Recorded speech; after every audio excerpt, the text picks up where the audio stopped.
All right, welcome back. Let's get it. Ladies and gentlemen, welcome to the Bullpen.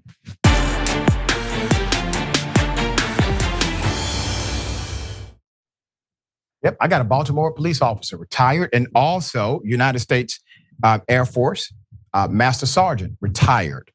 Remarkable person. We're going to talk about some realities that have happened in policing. Thank you, dear brother. We appreciate you being on the show today. No problem. All right, let me first go to something that happened in Florida. Here it is. An airman, a senior airman, was shot by a deputy in Florida. When the first video came out and the sheriff said, oh, he did not cover the peephole and he was not at the wrong address. I said, something doesn't sound right about that, because why would a trained airman who's FaceTiming a young lady say, I can't see who's knocking on my door like this? She says, the way he said it, it was as if the deputy was covering the peephole. Well, he wasn't covering the peephole. He was standing away, hiding from it. Do you see the game the sheriff was playing when he did that?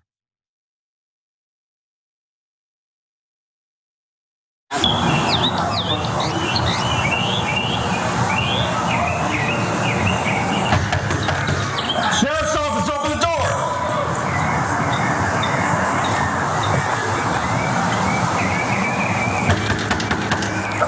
Sheriff's office, open the door. Step back. Drop the gun! Drop the gun! It's over there. Drop the gun! I don't have it. 312, shots fired. Suspect down. Do not move! There was no time for him to drop the weapon that was a non-threat. It was on his side. The deputy is trained to only point his gun when there is an active threat that may need or may warrant a gun. The senior airman is trained to only point his gun when there is an active threat where it may warrant a gun. Both of these gentlemen received the same mandate in their training. One of them adhered to their mandate. That's the one who's dead. Isn't that something? We also reported not too long ago on a police officer who arrested a suspect, patted him down, put him in the police cruiser, and then proceeded to shoot at the man in the police cruiser because an acorn fell, he said. He thought the man was shooting at him. How? He's handcuffed. You just patted him down.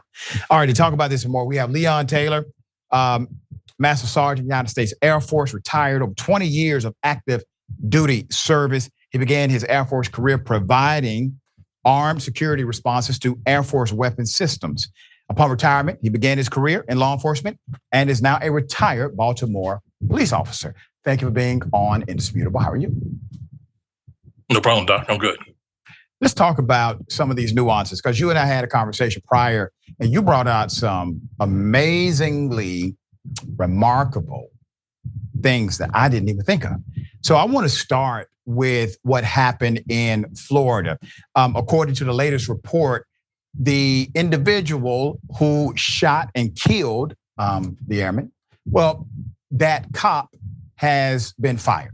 The sheriff determined it was excessive force. However, sheriff decided not to arrest him, is allowing another investigation, the state authority in Florida, to do the investigation, which is insane to me. But what are some of the things that happened there that you see as a retired police officer now that should have been done that may not have been done?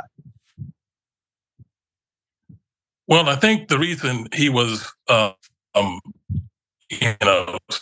at the doorway and then moving back in a tactical position was because he didn't have a backup officer there, which I also didn't understand. I mean, you're going to a situation, if it warrants you going up there,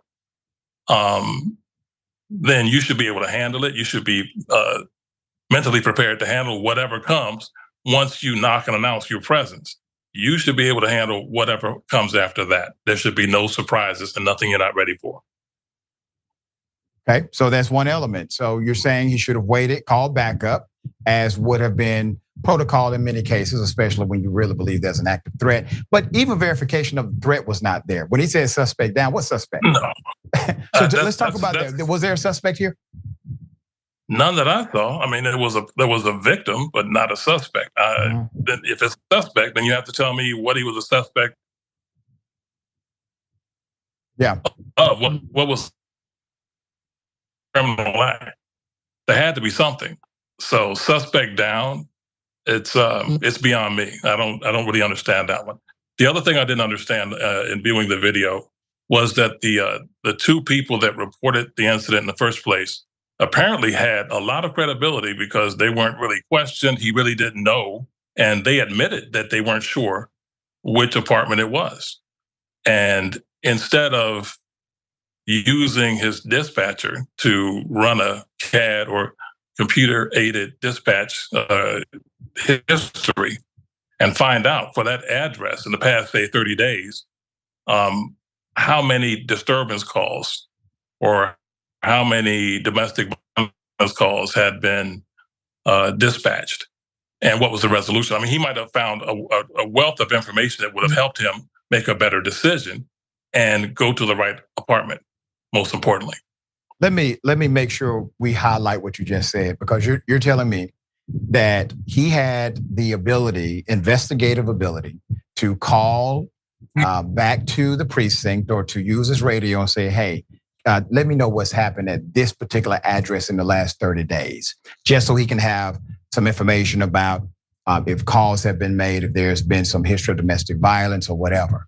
How long would that have taken to get to him? Not very long, because as soon as he gave his location at that address, the address should have already been pulled up. I mean, the dispatcher knows where you are at all times, or should, if you're following proper protocol. What I don't understand is why that wasn't done, because the reporting people have no idea. And I think one of them even stated that there had been an incident 2 weeks ago, but it wasn't important enough to call the police. So that would kind of give me pause to think that, okay, maybe this isn't, what it's made out to be. Oftentimes calls are not what they're initially referred to dispatch as. That's the difference. I mean, Sure. You should be ready for anything. So routine calls can become emergencies. Emergency calls become routine. Then you have to have that flexibility, that mental flexibility to roll with whatever happens. when the airman answered the door, he has the right to bear arms. I thought Floridians loved their right to bear arms. He is a legal carry, all right? He has legal carry protection. He's a citizen, constitutional rights intact. He answers his door, he's in his domain. You would think all that was true. Well, that's the allegation, right? That's the alleged reality of Black people, that we have all our constitutional rights. He answers the door with his gun near his side, as he's trained to do. There's no threat. But the deputy takes his gun out and just starts shooting immediately. Now, to me, I believe police officers should be held to a higher standard of care, kind of like medical doctors or psychiatrists, et cetera. When you have particular training, they don't hold you to a lower standard of care. They hold you to a higher standard of care, higher standard of societal responsibility. So the deputy starts shooting immediately, okay? I need you, because you have this really unique career background where you have significant background in the service and also in law enforcement domestically. Two men, same mandate. You can't pull this gun and point it at someone without an active threat. The airman did not see a threat. He saw a police officer. But the police officer did not see a constitutionally holding, pistol holding citizen. That's perfectly legal. Why? Correct. I think it has to do with a lot of the political rhetoric. I mean, all you have to do is look at social media, social influence campaigns.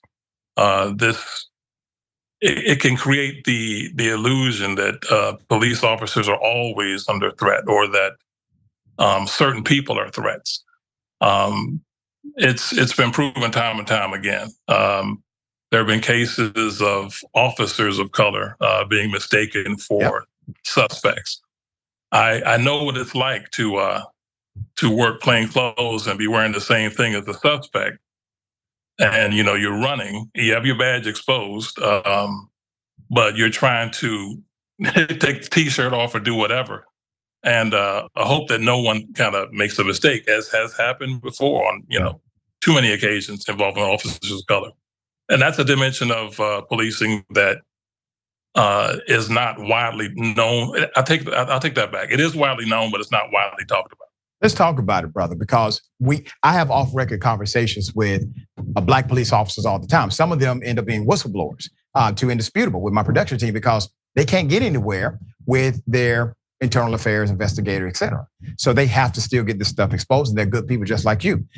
But the reality is they face racism inside of those departments. They face significant racism inside of those departments. Yeah. Why this is true, but I mean, about more? Why? Because you all have unions as well. Why don't those unions talk about it more? True, but this is much bigger than a union problem. This is an America problem. Yep. I've had police called on me while I was an active officer, carrying off duty, as is my right to do so. Weapons in the holster, badges next to the weapon. I've been down to pick something up. I think I was at the airport sending my kids off. And a woman at the airport sees the weapon, doesn't see the badge, calls for police. Police respond. They point me out, and that's him, that's him. And fortunately, it was an officer that I knew. And I literally had to go over, and he had to explain to her that police officers come in all shapes, sizes, and colors. And she looked at me like it had never dawned on her. That you weapon, threat. That's the last thing. I've gone to accident things, been chased away by the fire department, didn't see the badge. So again, with the senior airman and this deputy, what did he see? Because obviously, if you look at the fact that he was pretty much assigned to an elite unit with an elite mission, where everyone, the missions they go on, he was in charge of more firepower than this deputy ever dreamed of. Right. And maintained discipline and worked as part of a team.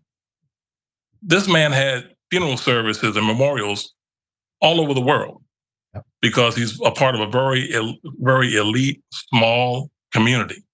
So my question is, what did he see when he opened the door? There you go. That made him feel threatened? It boggles the mind. And again, this is coming from a police department in a state that supports Second Amendment carry rights, and I believe stand your ground. Yeah. And he was the wrong color, brother. Come on, man. He was the wrong color, brother. I know you don't want to. Well, this is America. It's America. So this is America. You can't dismiss that. I will let people draw their own conclusions.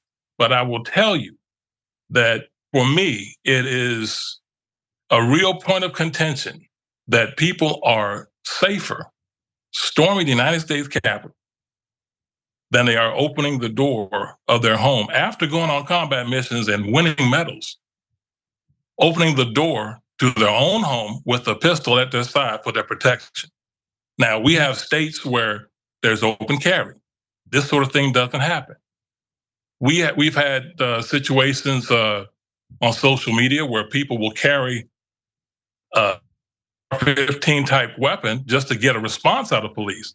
Again, there's no threat. I'm trying to understand what it is about these situations where you can't eat ice cream and sit on your couch. You can't do that. In the case of Botham Jean and the officer Amber Geiger, who thought that he was an intruder in her home.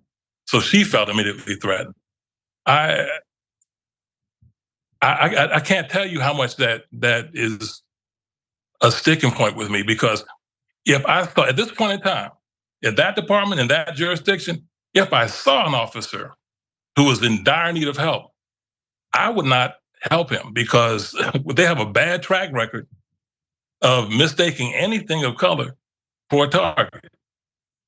And you make some remarkable points, in particular, that when you said it's safer to storm the Capitol. These individuals tried to overthrow democracy. Storm the Capitol. It's safer to do that than to answer your door as a Black man with a gun on your side that's constitutionally your right. Brother, while defending the same Constitution. While defending it. That's the hard part. Yeah. While defending it, and I cannot understand what it was like. Part of my duties in the Air Force towards the end were was giving mortuary briefings when an airman would pass away on active duty. And I can't imagine. You really have to put yourself in this woman's shoes for a minute. My son deployed. He's Air Force. I can't imagine what it's like to hope and pray your son comes home safe, which not everybody that deploys, they do, right? He comes home safe and he's cut down at home. You can survive combat, but you can't survive exercising your constitutional rights in the same United States that you're protecting the Constitution. So on one hand, you have people that don't want, that they interfere with the peaceful change of power in this country, right?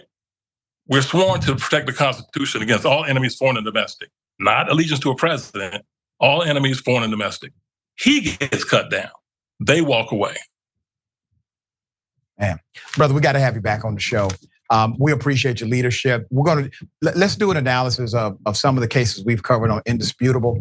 And what I would like you to do is provide us with the protocols that should have been in place, could have been in place, things that could have been done. And maybe as we put that information to the forefront, a lot of police officers watch this show. And a lot of police officers are fans of Indisputable. Man, I hear from these cats all the time. Very proud of their leadership, trying to transform the narratives inside of the departments and obviously by extension in the community. So dear brother, we thank you. We're going to have you back on the show. We appreciate all that you do, Sergeant. All right, take care, Doc. Yes, sir, you too.